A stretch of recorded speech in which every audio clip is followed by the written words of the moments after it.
দর্শক আসসালামু আলাইকুম। বাংলাদেশ বিমান বাহিনী জাদুঘর থেকে আপনাদের সবাইকে স্বাগত জানাচ্ছি। আপনাদেরকে যে হেলিকপ্টারটি দেখাচ্ছি এটি মেঘ MI8 হেলিকপ্টার, অর্থাৎ এটি রাশিয়ার তৈরি এবং এটি 1972 সালে বাংলাদেশ বিমান বাহিনীতে যুক্ত করা হয়। এবং এই হেলিকপ্টারের বিশেষ একটি বৈশিষ্ট্য হচ্ছে এটি আকাশ থেকে স্থলভাগে অ্যাটাক করার জন্য এই হেলিকপ্টারটি ব্যবহার করা হয়েছিল এবং বাংলাদেশ বিমান বাহিনীতে 1997 সালে এই হেলিকপ্টারটি সর্বশেষ ব্যবহার করা হয়।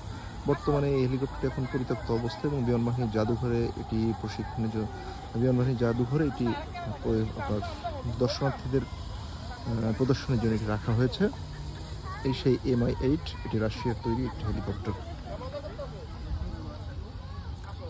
বিশাল, অর্থাৎ এই ধরনের হেলিকপ্টার কিন্তু এখন দেখা যায় না। অনেক আগের পুরনো প্রযুক্তির, যদিও রাশিয়ান বিমান বাহিনীতে এই ধরনের হেলিকপ্টার কিন্তু এখনও ব্যবহার হয়।